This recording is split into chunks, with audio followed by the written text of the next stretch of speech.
Hi friends, कैसे हो आप। आज हम आर्टिकल लेकर आए हैं। स्टूडेंट्स, हम आर्टिकल पढ़ेंगे। अब आप लोगों को ये मालूम होना चाहिए कि आखिर आर्टिकल है क्या। तो आर्टिकल के लिए हम ये बोलते हैं कि यह एक शब्द वर्ग है,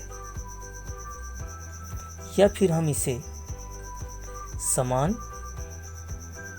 या फिर वस्तु भी कहते हैं। पर स्टूडेंट्स, आप लोगों को ये मालूम होना चाहिए कि ये जो वर्ण ए, एन और द है, यही क्या कहलाते हैं? आर्टिकल कहलाते हैं। यदि हम इसे परिभाषित करें तो the word a, an and the are called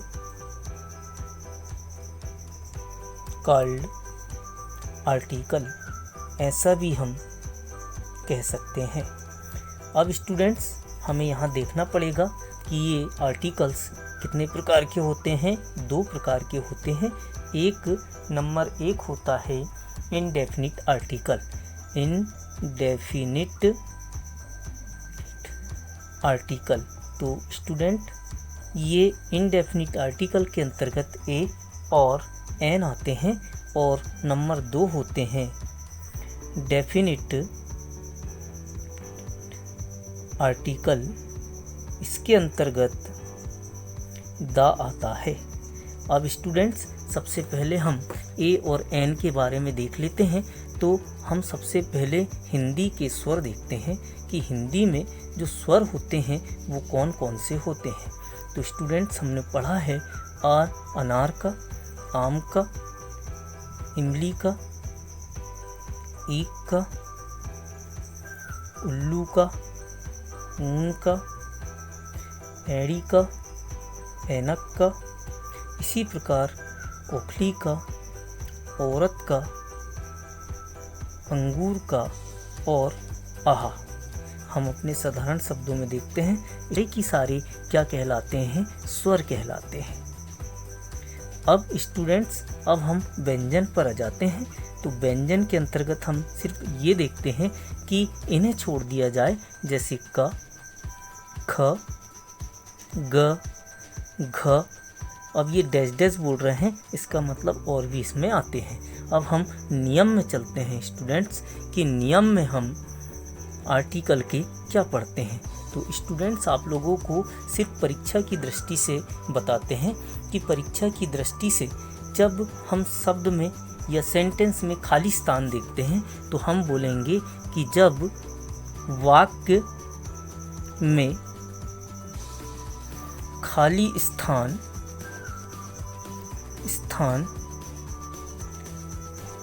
के बाद वाला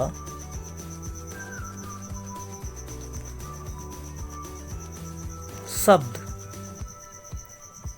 हिंदी में लिखते हैं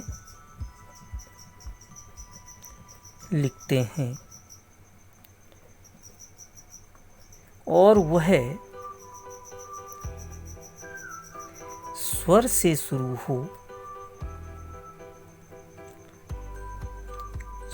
हो तो एन का प्रयोग करते हैं। ये हम नियम नंबर 1 देते हैं। इसी प्रकार स्टूडेंट्स, जब हम नियम नंबर 2 बनाते हैं तो हमको फिर से देखना पड़ेगा कि खाली स्थान के बाद वाला शब्द, खाली स्थान के बाद वाला शब्द हिंदी में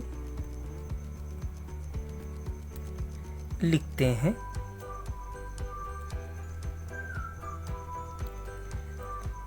यदि शब्द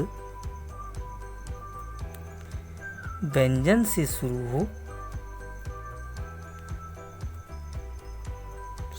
हो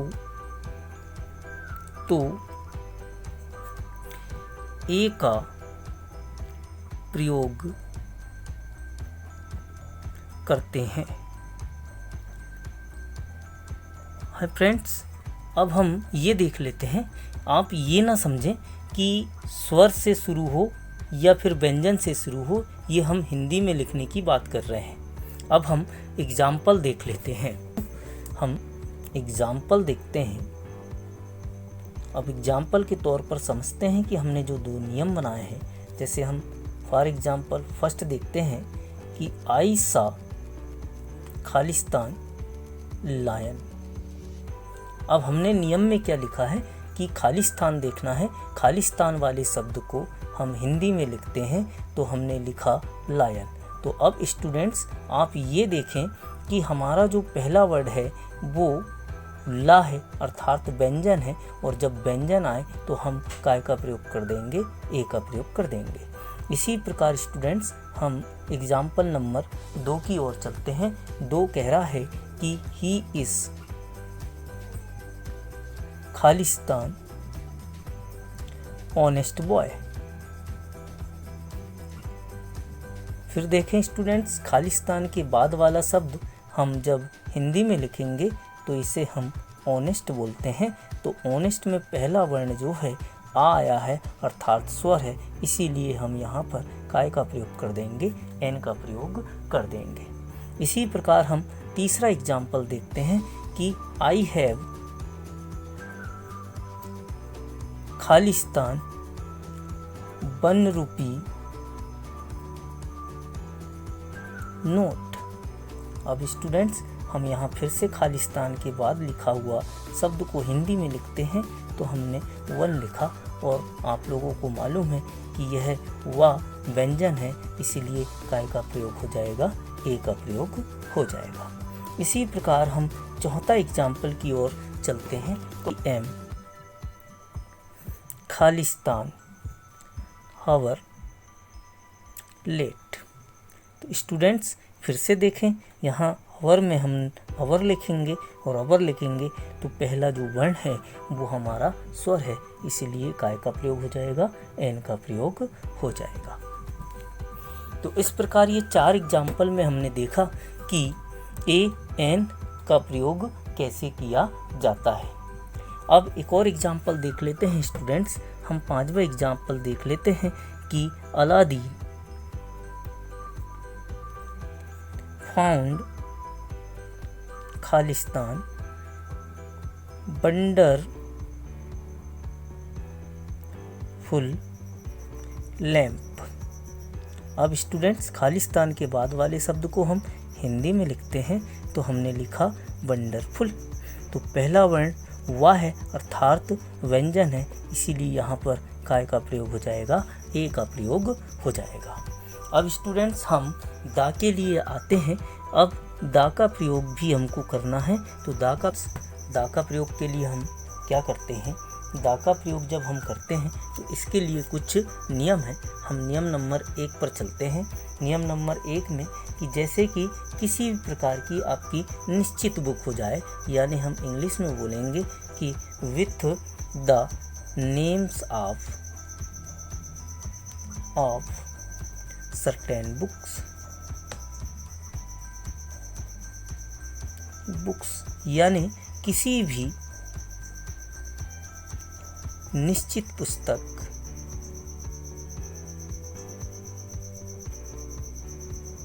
के साथ, यानी कहने का तात्पर्य ये हुआ कि हम एग्जाम्पल के तौर पर यदि इसे समझें तो हमारी निश्चित पुस्तकें कौन कौन सी होती है, जैसे कि ग्रंथ हो, महाग्रंथ हो, जैसे गीता है, बाइबल है, कुरान है, रामायण है, महाभारत है। हम एक एग्जाम्पल के तहत इसे देख लेते हैं। हमने एग्जाम्पल में लिखा कि वाल्मीकि रोट खालिस्तान रामायण। अब स्टूडेंट्स यहाँ देखें, रामायण एक ग्रंथ है, अर्थात निश्चित बुक है, इसलिए इसके साथ हम काय का प्रयोग कर देंगे, दा का प्रयोग कर देंगे। अब हम नियम नंबर 2 पर आ जाते हैं। With the reverse and mountain. किसी भी प्रकार की बड़ी नदियाँ और बड़े पर्वतों के साथ हम काय का प्रयोग करते हैं, दा का करते हैं। जैसे फॉर एग्जाम्पल हम देख लेते हैं कि हम जब लिखेंगे तो द हिमालय लिखेंगे।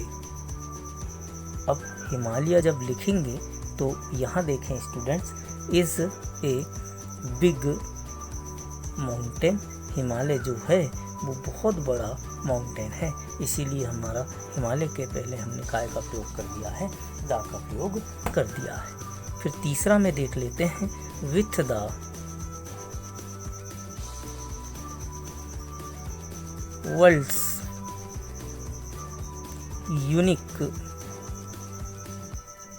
थिंग्स, यानी संसार की अद्वितीय वस्तुओं के साथ, संसार की अद्वितीय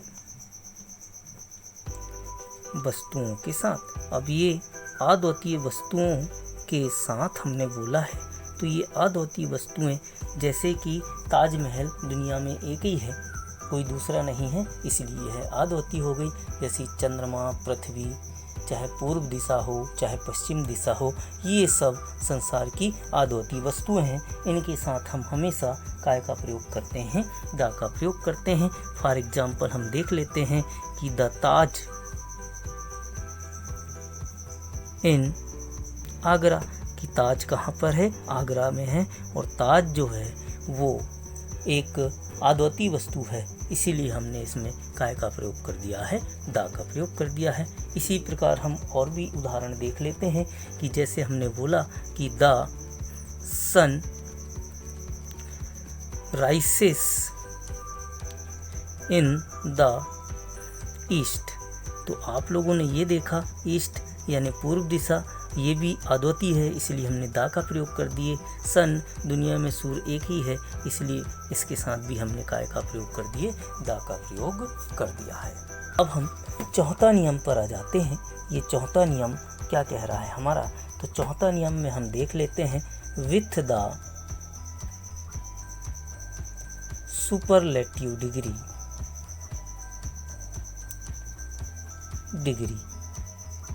अब स्टूडेंट्स, अब यहाँ पर ये देखें कि जैसे हमने एक एग्जाम्पल लिख दिया, सुपरलेटिव डिग्री के साथ सदैव दा का प्रयोग करते हैं। जैसे हमको साधारण तौर पर मालूम है, honesty is the best policy.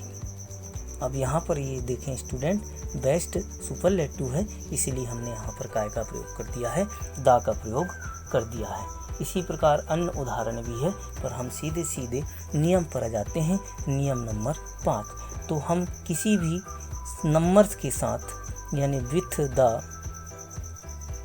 आर्डिनल्स, तो आर्डिनल्स अपन बोल रहे हैं, आर्डिनल्स ये बोल रहे हैं, यानी कोई भी गणन संख्या, यहाँ पर आप संख्या के रूप में न लिखें, गणन संख्या जिसकी गणना या स्थिति प्राप्त होती है उसे हम आर्डिनल्स या गणन संख्या कहते हैं। जैसे हम एग्जाम्पल के तौर पर देख लेते हैं कि ही इज़, पहला एग्जाम्पल देख लेते हैं, he is the first in class, वह क्लास में कैसा है, प्रथम है, यहाँ स्थिति बता रहा है, इसीलिए हमने यहाँ पर काय का प्रयोग कर दिए, दा का प्रयोग कर दिए। इसी प्रकार दूसरा एग्जाम्पल देख लेते हैं कि आई स्टैंड, मैं खड़ा हूँ, इन खालिस्तान, नाइन्थ।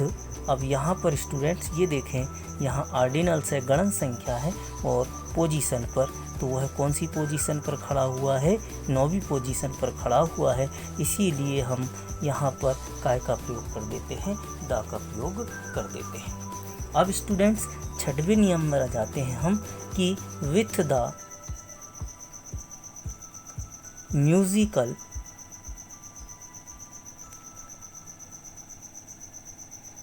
इंस्ट्रूमेंट, यानी कोई भी वाद्य यंत्र, वाद्य यंत्र से तात्पर्य आप समझ जाएं, ये वाद्य यंत्र जो सांसों से निकलते हैं, सांसों से बजते हैं, वे वाद्य यंत्र हैं। जैसे कि हम वायोलिन बोलें, जैसे कि हम बांसुरी बोले, जब भी ये शब्द आए तो इनके पहले हमको दा का प्रयोग करना पड़ेगा। जैसे हम समझ लेते हैं कि he is playing flirt. Flirt यानी बांसुरी होती है, इसलिए इसके पहले हम काय का प्रयोग करेंगे, दा का प्रयोग करेंगे। तो से कि यह स्वरों से अर्थात सांसों से बजते हैं, इसीलिए इसमें काय का प्रयोग करेंगे, दा का प्रयोग करेंगे। अब स्टूडेंट्स नियम नंबर 7 में आ जाते हैं। यदि कोई भी नाउन हो और ये प्रतिनिधित्व करे, ये क्या करे, represents the wholly sentence, यानी कोई भी संज्ञा जो पूरे वाक्य का प्रतिनिधित्व करे तो उसके साथ भी हम काय का प्रयोग करते हैं, दा का प्रयोग करते हैं। अब इसे हम समझते हैं कि जैसे हमने खालिस्तान लिखा, डॉग लिखा, डॉग इज पेट एनिमल, यानी डॉग यानी कुत्ता एक कैसा एनिमल है, पालतू जानवर है। तो इसीलिए यहाँ पर डॉग जो है पूरे वाक्य का प्रतिनिधित्व कर रहा है, इसीलिए हमने काय का प्रयोग कर दिया है, दा का प्रयोग कर दिया है। इसी प्रकार एग्जाम्पल नंबर हम दूसरा समझ लेते हैं कि Khalistan India is in Asia. अब यहाँ पर देख लें स्टूडेंट कि एशिया में कौन है, इंडिया है, तो पूरा इंडिया जो है वो पूरे वाक्य का प्रतिनिधित्व कर रहा है, इसीलिए यहाँ पर दा का प्रयोग किया जाएगा। इसी प्रकार नियम नंबर 8 में हम ये देख लेते हैं कि कोई भी संस्थान में एक पद के लिए या फिर आकाश हो आदि के साथ, और समाचार पत्र भी बोल सकते हैं स्टूडेंट्स हम, के साथ। तो यहाँ पर देख लें कि जैसे हमने पद बोला तो आप लोगों ने हमेशा पढ़ा होगा, जब हम एप्लीकेशन लिखते हैं तो हम क्या लिखते हैं, द हेड मास्टर लिखते हैं या फिर द प्रिंसिपल लिखते हैं या फिर द मैनेजर, द सचिव इत्यादि लिखते हैं। और जब भी हम आकाश बोलते हैं तो द स्काई बोलते हैं। तो स्टूडेंट आशा हम करते हैं कि आपको आर्टिकल अच्छे तरीके से समझ आ गए होंगे और आप आर्टिकल के बारे में अनुभव के तौर पर समझें। यदि कोई समस्या हो तो इसे कमेंट्स करके बताएं। धन्यवाद।